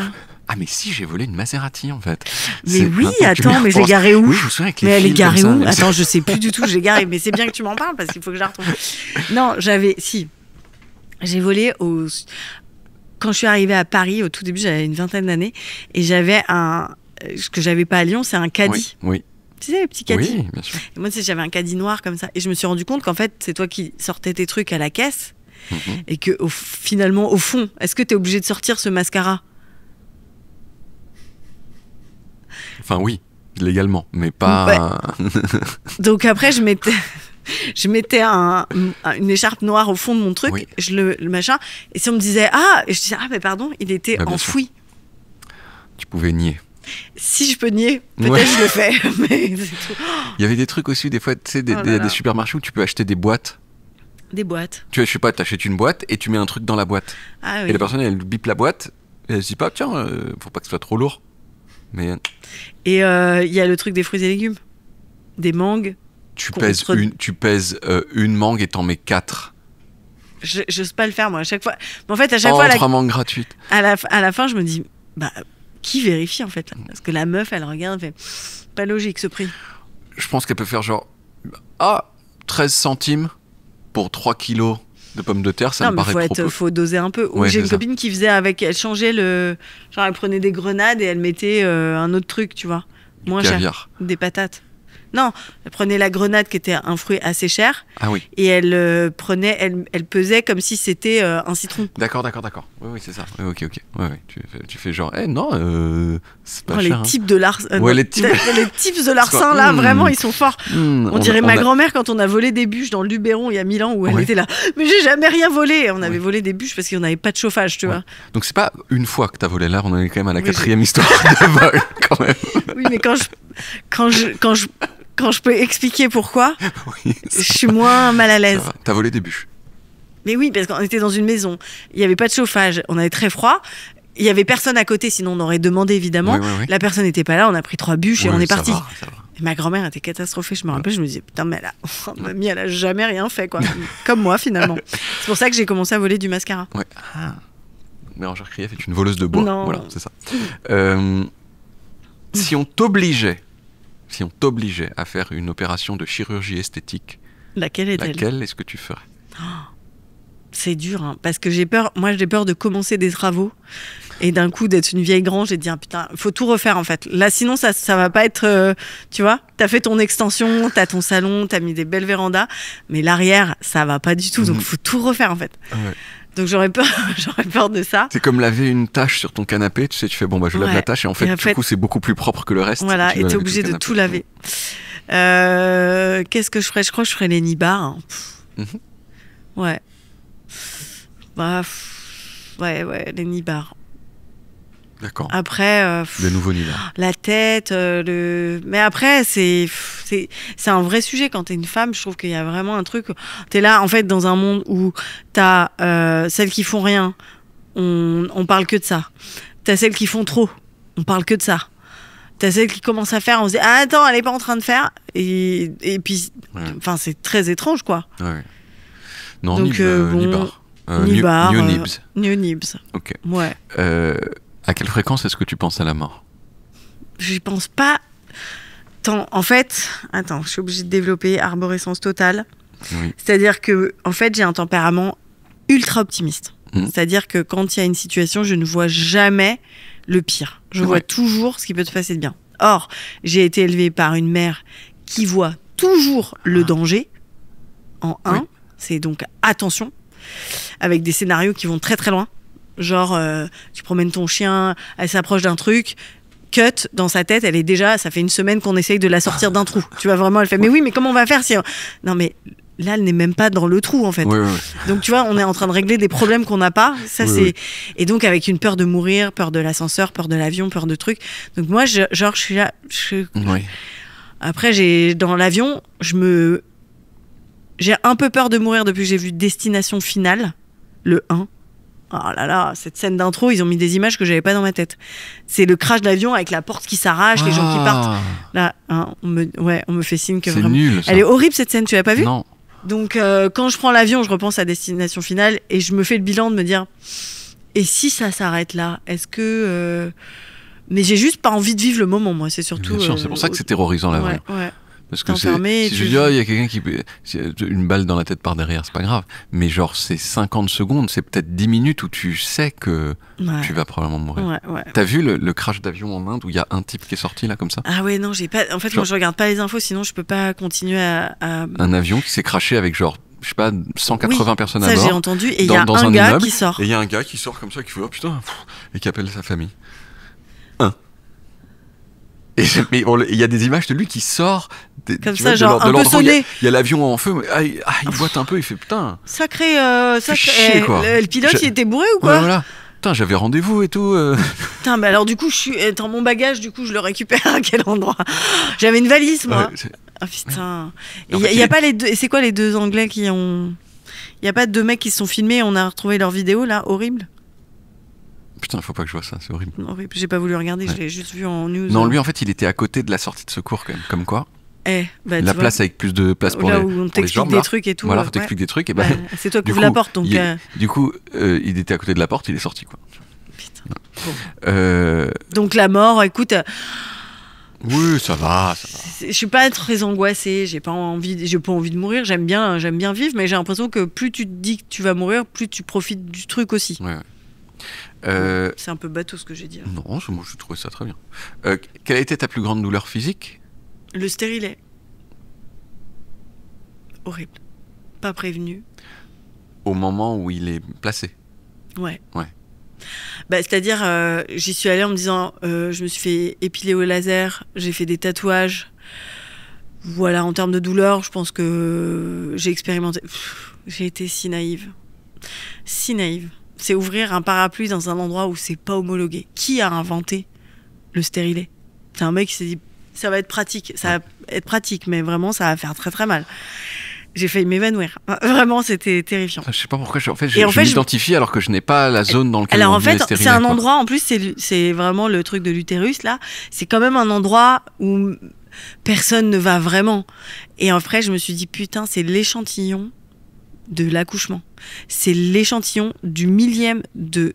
J'ai ressenti un millième, je pense, de ce que c'est un accouchement.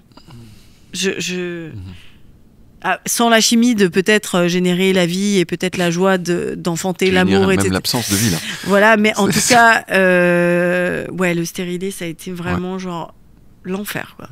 C'est quoi ton médicament coup de cœur? Le chocolat. Antidépresseur. Ouais, moi je mange énormément de chocolat. Ouais. Tu manges quoi? Trop. Lindt, pointe de sel. Lindt, pointe de sel. Mais tu sais qu'il y a de la meilleure cam. Bien sûr, mais Attends. Ouais. On parle d'un achat, que c'est vraiment j'achète mon paquet, faut que j'en ai d'avance et tout. Hein. On est sur cette drogue-là. Donc après, oui. Mais encore que, je pense que ce que j'aime dans Lindt, pointe de sel, c'est pouvoir m'empiffrer la tablette. En fait, un bon chocolat, tu vas manger 3-4 carrés. Généralement, ça t'a nourri, en fait. Mais là, il est addictif, le Lindt. Ouais. Il est très addictif, c'est fait exprès. Le Milka, horrible. Le Crunch, l'enfer. T'aimes bien tous ces trucs-là? J'en mangeais quand j'étais au goûter chez mes parents, on était vraiment biberonnés à ça. Et le Crunch, c'est addictif en fait. Enfin, c'est-à-dire on ouvrait la tablette et elle était finie automatiquement, voire on en ouvre une deuxième. Ouais. D'ailleurs, elles étaient vendues par 3. Je sais pas si tu te souviens, la Crunch qui était en c'était pas des carrés, c'était déjà un truc de gens qui ont envie d'en découdre avec du chocolat. On a tous les deux imité la tablette de Crunch. Et que les gens qui nous regardent et qui ne voient pas ce que c'est. On la mettra ici, la tablette de Crunch, pour bien voir qu'on a... Tu sais, c'est pas... Est-ce que des fois, tu penses à la qualité des aliments que tu as ingurgités dans les années 90-2000? Alors, en grande quantité. Grande partie, je continue à les ingurgiter aujourd'hui. Mais non, il y avait des trucs... En fait, je me dis juste que la nourriture industrielle devait être encore plus pas mauvaise pour la santé. Moi, quand je vois qu'on écrit sans nitrite sur du jambon, c'est qu'à un moment donné, il y en avait. Mais il y avait du nitrite jusqu'en 2019. Mais vous nous dites qu'il n'y en a plus. Ouais. Mais comment on peut vous faire confiance, en fait? C'est vraiment un mec qui t'a trompé, qui dit je le referai plus jamais. Mais frère, j'ai pas envie de savoir si c'est vrai ou pas. Mais maintenant, il y a les petits trucs de Nutri-Score et de Yuka et tu peux un peu savoir. Ça fout le cafard. T'as pas eu... Quel aliment de Yuka tu t'es tombé de ta chaise? Moi, il y a des trucs que j'ai achetés en mode bio, machin, nana, et ils te mettent Nutri-Score nul. C'est vrai. Genre, et grosse merde. En revanche, Chocapic, A. Chocapic? Alors, c'est pas Yuka, mais Chocapic, c'est A. Alors, ils ont changé le calcul, ce qui fait que maintenant, ça va devenir C. Mais, mais jusqu'à présent, si tu faisais le truc, c'était A. Chocapic, c'était A. Moi, et là, c'était vraiment une bénédiction de Dieu, tu vois. Ah oui. C'est genre je te vois trop manger des Chocapic. Voilà, c'était le truc super que tu penses que c'est horrible. Eh ben non. Non, en fait. Vas-y. Et on y va gaiement. Exact. Moi, il y avait, je crois que le Nutri-Score des Special K. Oui, c'est mauvais. Atroce. Moi, addiction au Special K à un moment donné. Je comprends. À un moment, je comprends. Paris, seul, pas envie de faire à manger, dîner, un paquet Special K. Je les achète par 4-5 et je suis la tête dans le paquet, comme ça. Un paquet de Special K. Ouais. Mais il y a combien dans un paquet? Doit y avoir... Mais ils étaient petits, en fait. Ouais, mais il doit y avoir bien 250 grammes, quoi. On est sur du 1000 calories de Special K, quoi. Et tout. Ouais. Mais je comprends. Mais la pub, tu te rappelles la pub? Elle faisait... Ah là, machin... Ce que je me souviens juste, c'est que le cas de Special K, c'est en fait la silhouette de quelqu'un qui est serré comme ça, quoi. Et tu te disais, je mange, je me régale, bien et sûr. En plus, je maigris. Tout à fait. C'était... non, mais j'ai eu une période Special K il y a longtemps. Moi, j'aimais bien les Special K avec des fraises séchées dedans. Non, le chocolat, évidemment. Ah ouais. Non, et là, ça cumulait deux addictions. C'est un petit peu vulgaire. Non, j'aimais bien. Non, la fraise séchée, là. La fraise séchée qui se mouillait et qui colorait le lait. Le lait qui se rosifiait avec la fraise séchée, bien sûr. Non, parce que vraiment, on est...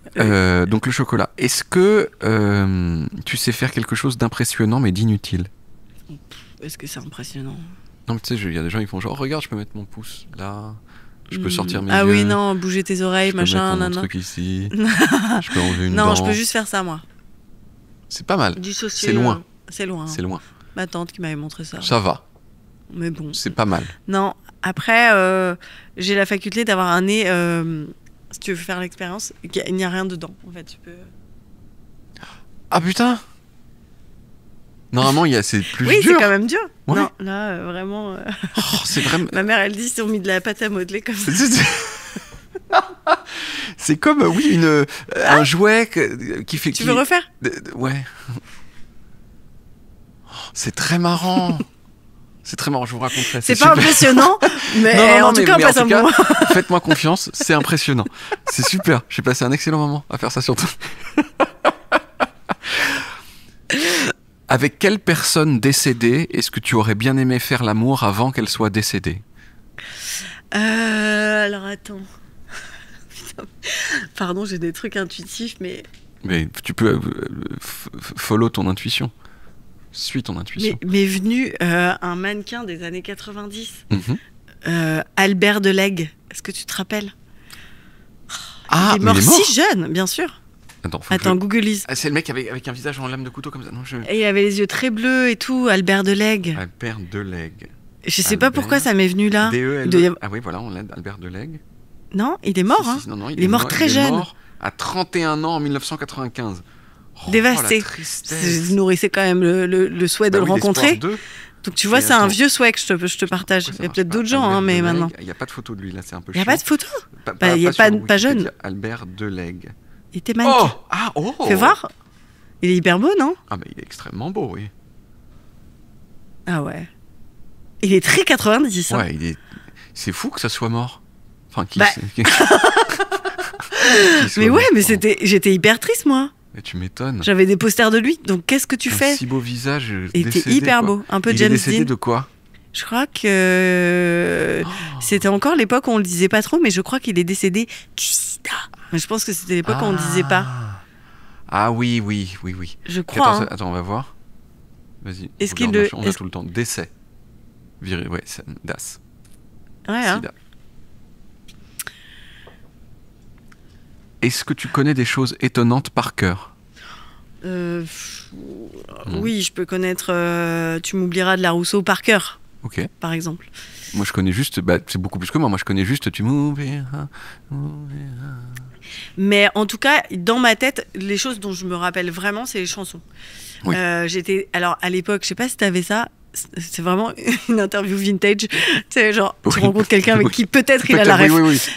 C'est Star Club, le magazine. C'était un magazine où j'avais le poster d'Albert Delegue. Et tu découpais les fiches chansons. Les fiches chansons. Et en fait, il y avait un petit texte qui expliquait l'origine de la chanson. Et j'aimais beaucoup ce storytelling. Et donc, de les avoir vus et lus, il y en a que j'ai vraiment genre imprégné. Et tu sais, quand la chanson revient, les paroles sortent et j'imagine toujours que c'est un espèce de disque dur quelque part. Et tu sais, je dis toujours c'est rangé avec les Spice Girls, les chansons de la Rousseau et l'album de Doc Gynéco. Tu vois, tout ça est rangé au même endroit. Viens mesurer ma trique en révisant. Non, viens réviser tes mathématiques en mesurant ma trique. Ouais, lui, il avait des limites qu'il n'aurait pas pu avoir aujourd'hui. C'est vrai, puisque c'est ça, c'est bien. C'est la Doc Gynéco. Ouais. Waouh. Tu te souviens de TTC aussi? Attends, TTC, elle chantait. C'était. Non, attends. TTC. Il y a un moment, il y a TLC.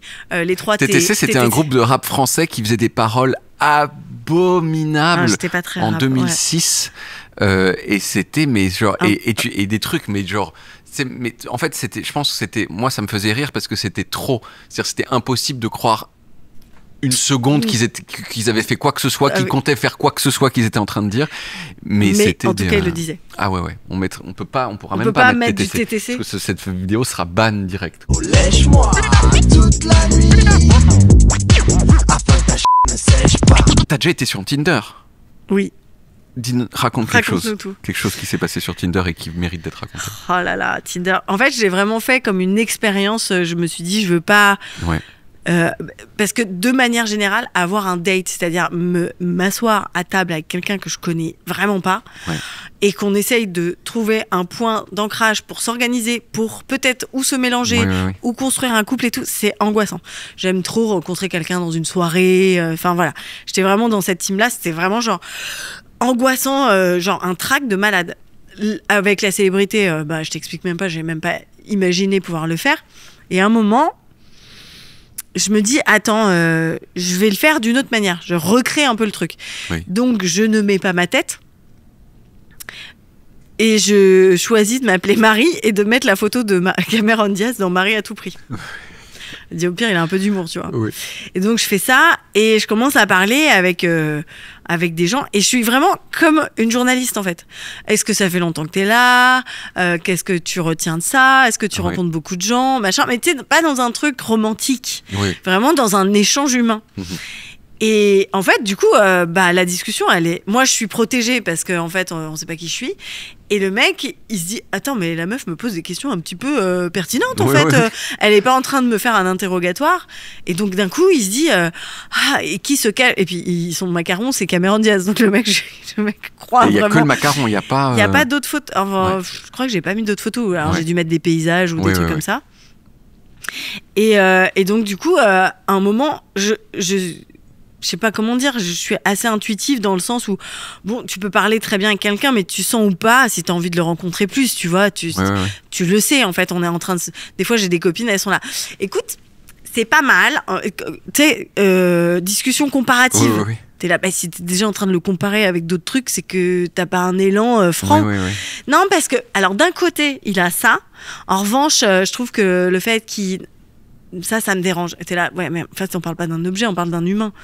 Donc, j'ai pas d'élan. Donc, en fait, souvent, j'arrête un peu de leur parler ou, tu vois, je dis, voilà, je leur dis que je peux pas leur dire qui je suis. Et d'un coup, le mec, il a un espèce de truc mystère qui est la Cameron Diaz de Tinder qui me parle et en même temps, tu sais, je crée un espèce de monstre, en fait, sans le vouloir parce que je suis juste en train d'écouter et d'essayer de comprendre ce qui se passe.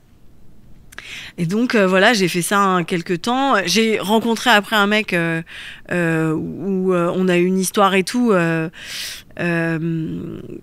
Je lui ai révélé mon identité, donc voilà, bon, c'était pas non plus truc de fou.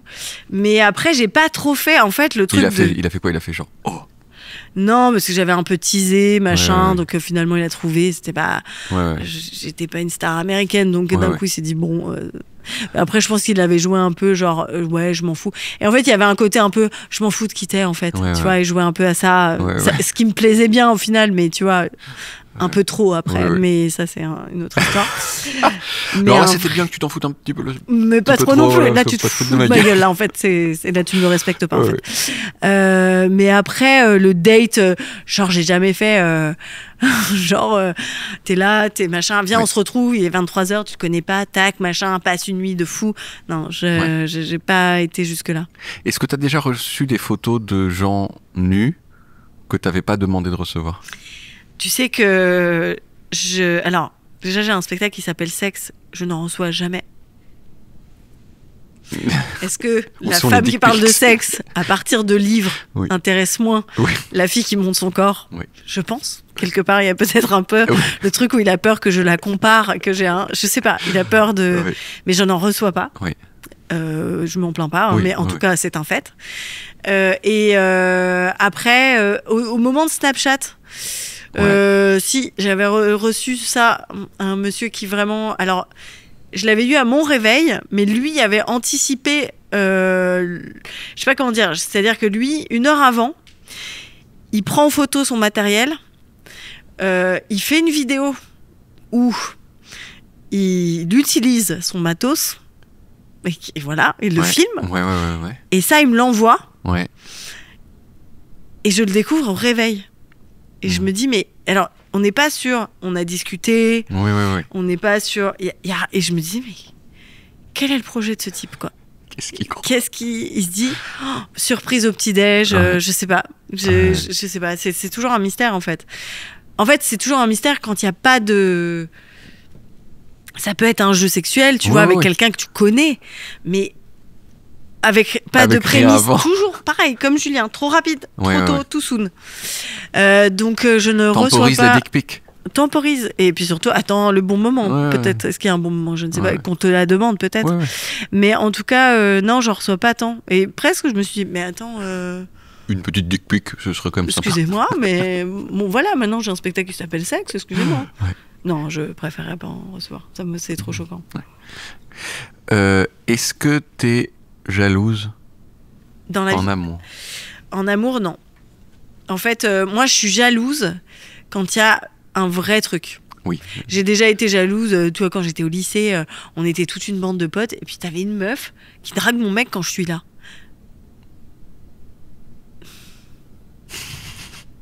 Je suis sur place, en fait. Devant moi, ma barbe, en fait. Et en fait, ça devient mon problème avec cette meuf. Que mon mec, alors, si mon mec, il me dit « Non, c'est dans ta tête », bon, par contre, là, je vais l'éclater. En fait, parce qu'en fait, tout est intuitif. Je sens le truc. Comme les voyages. Mais oui, en fait, je sens je sens tout.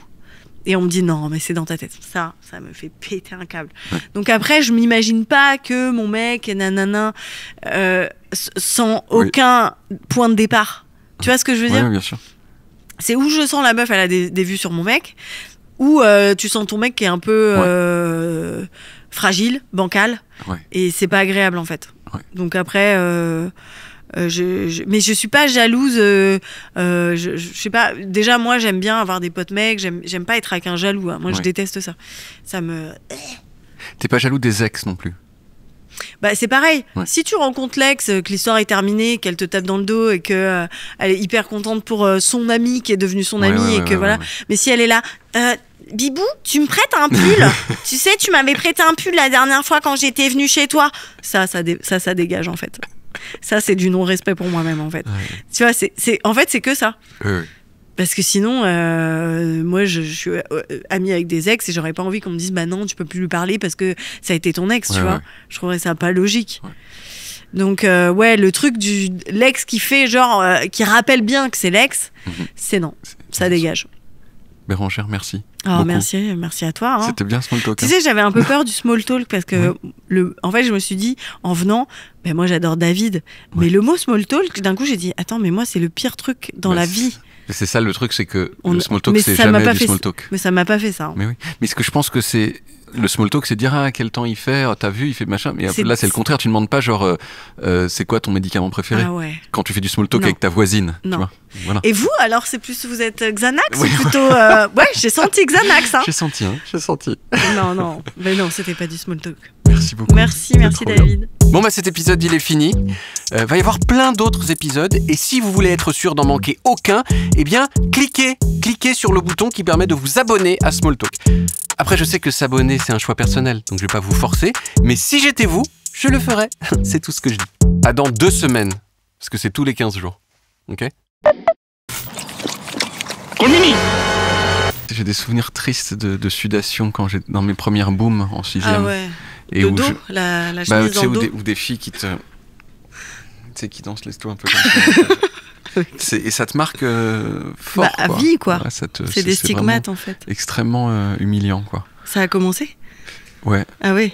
Ouais, ça tourne. Après, je sais pas si ce sera au montage, toutes ces choses-là, mais...